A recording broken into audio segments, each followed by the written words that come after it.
ये कहानी है दो दोस्तों की और उनकी दोस्ती की शुरुआत हुई थी अभी कुछ दिन पहले हॉस्पिटल के कमरे से जहां पर वो दोनों एडमिट थे। तो दोनों में से जो एक था उसको भी कुछ दिन पहले एक पैरालिसिस का अटैक आया था जिसकी वजह से गर्दन के नीचे की उसकी पूरी बॉडी पैरालाइज हो गई थी और वो अपनी एक उंगली तक नहीं हिला सकता था। और पूरे दिन जो भी नर्स उसके पास में आती वो उसको एक ही बात कहता कि मुझे कोई ऐसा इंजेक्शन दे दो जिससे कि मैं मर जाऊं, अब मैं और जीना नहीं चाहता, ऐसी जिंदगी का मैं क्या करूं। तो उसका जो दोस्त था उस कमरे में, क्योंकि वो चल फिर सकता था, तो रोज सुबह और रोज शाम को उस कमरे में खिड़की थी उसके पास में जाकर के खड़ा हो जाता और अपने दोस्त को बताता कि उस खिड़की के बाहर क्या चल रहा है। बिल्कुल नीला आसमान है, सफेद बादल है, हल्की हल्की हवा चल रही है और कुछ पंछी उड़ रहे हैं। एक बहुत ही सुंदर बीच है जहां पर कुछ बच्चे मिट्टी के घरौंदे बना रहे हैं। कुछ लोग हैं जो वहां पर बैठे हुए बस समुद्र की लहरों को देख रहे हैं। कुछ लोग जॉगिंग कर रहे हैं, कोई एक्सरसाइज कर रहा है, कोई पतंग उड़ा रहा है। वहां पर एक आइसक्रीम की स्टॉल है जहां पर कुछ लोग आकर के आइसक्रीम खा रहे हैं। और सनसेट के टाइम पे जो पानी है वो पूरा गोल्डन हो जाता है और चमकने लगता है।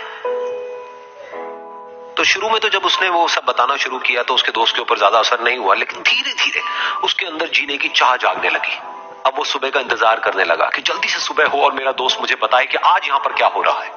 कुछ दिन तक ऐसे ही चलता रहा। फिर एक दिन जब वो सुबह उठा तो उसने देखा कि सामने वाला बेड खाली है। फिर उसने नर्स को बुलाया और उससे पूछा कि क्या वो डिस्चार्ज हो गया है। तो नर्स ने कहा कि आपको तो उन्होंने बताया होगा, उनके पास कुछ ही दिन बाकी थे और कल रात को ही उनकी डेथ हो गई है। ये सुन करके उसके अंदर की उम्मीद पूरी तरह से टूट गई, क्योंकि सिर्फ उसका दोस्त ही था जिसने उसको बाहर की दुनिया से जोड़ा हुआ था, जिसकी वजह से वो जान पाता था कि बाहर क्या हो रहा है और ये दुनिया कितनी खूबसूरत है। तो कुछ दिन तक तो वो रोता रहा और उसने जीने की चाह छोड़ दी। लेकिन दूसरी ही तरफ से उसके अंदर कहीं ना कहीं एक नई चाह पैदा हुई कि काश मरने से पहले एक बार मैं खुद अपनी आंखों से देखूं इस खिड़की के बाहर कि दुनिया कैसी है। जैसे जैसे उसकी ये चाह बढ़ने लगी उसको अपने अंदर एक अजीब सी एनर्जी महसूस होने लगी। और फिर एक दिन उसने अपनी पूरी ताकत लगा दी और किसी तरीके से वो बेड से नीचे गिरा और पकड़ पकड़ करके किसी तरह से उस खिड़की तक पहुंचा।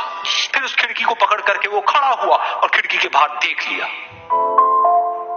लेकिन खिड़की के बाहर देखते ही वो गुस्से से भर गया। उसने जोर से नर्स को आवाज लगाई और जैसे ही नर्स आई उसने नर्स से पूछा, ये तुमने क्या किया, ये खिड़की के बाहर काली दीवार क्यों खड़ी कर दी।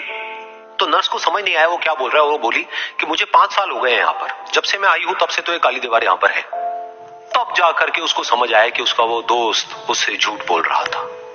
और उसने नर्स से पूछा, अगर ये काली दीवार पिछले 5 साल से यहाँ पर है तो मेरे दोस्त ने मुझसे झूठ क्यों कहा।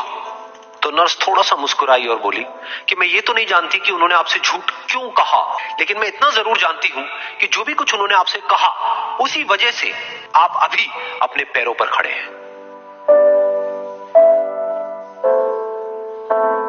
तो इस कहानी से हमको ये सीखने को मिलता है कि जो हमारे शब्द हैं, जो हमारे वर्ड्स हैं, जो हम अपने मुंह से बाहर निकालते हैं, उसमें इतनी पावर है जिसकी कोई हद नहीं है। वो किसी आदमी को गिरा भी सकते हैं और उसको उठा भी सकते हैं।